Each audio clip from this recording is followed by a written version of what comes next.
Shalom saudara terkasih, kita kembali di renungan pagi. Kita akan mendengarkan firman Tuhan sebagai santapan kita di pagi hari ini. Oleh karena itu sebelum kita mendengarkannya, marilah kita bernyanyi dari buku ND nomor 425 ayat yang pertama.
Marilah kita berdoa. Ya Allah yang Maha Besar, di pagi yang teduh ini kami datang ke hadirat-Mu untuk memohon tuntunan-Mu dalam menjalani hari baru ini. Berkati kami dalam setiap aktivitas yang akan kami lakukan dan firman yang akan sampai kepada kami. Lindungilah kami senantiasa lewat urapan Roh Kudus-Mu. Amin.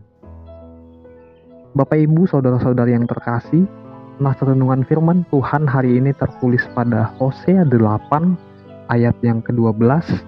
Begini dikatakan, "Sekalipun kutuliskan baginya banyak pengajaranku, itu akan dianggap mereka sebagai sesuatu yang asing." Demikian bunyinya. Saudara-saudari yang dikasihi Tuhan, sekarang kita hidup di masa yang bisa terhubung dengan baik satu dengan yang lainnya.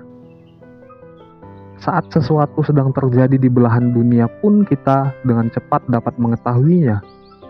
Tapi dengan begitu banyaknya media dan informasi yang tersedia, cenderung membuat kita menjadi sulit untuk menyaring yang benar dan yang tidak.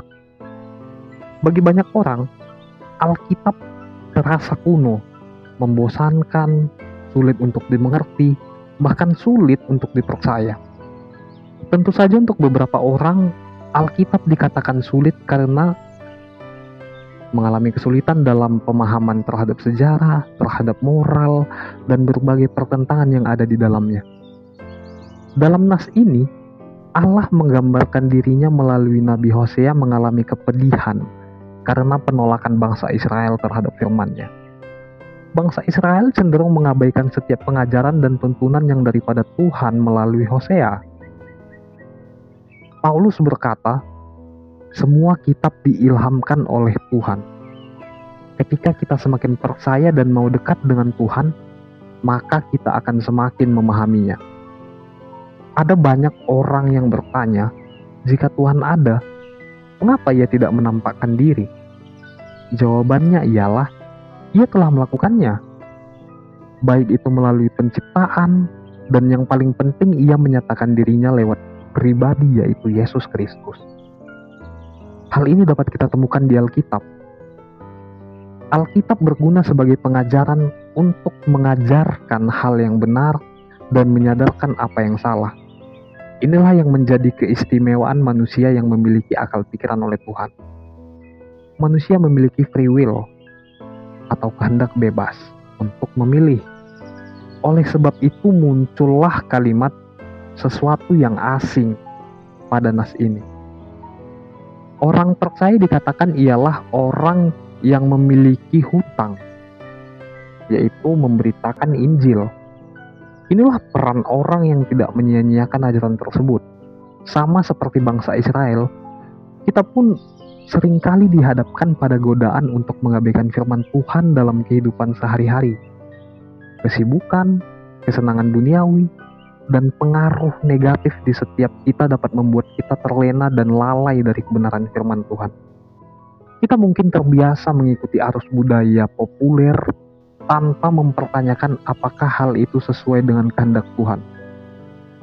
Nas ini menjadi pengingat bagi kita untuk senantiasa menjadikan firman Tuhan sebagai pedoman hidup. Kita perlu memiliki kerinduan untuk mempelajari Alkitab dan menerapkannya dalam setiap aspek kehidupan. Firman Tuhan bukan cerita kuno. Firman Tuhan ialah panduan yang penuh dengan hikmat dan kasih dari Allah untuk menuntun kita di jalan keselamatan dan untuk memperoleh kebahagiaan yang sejati.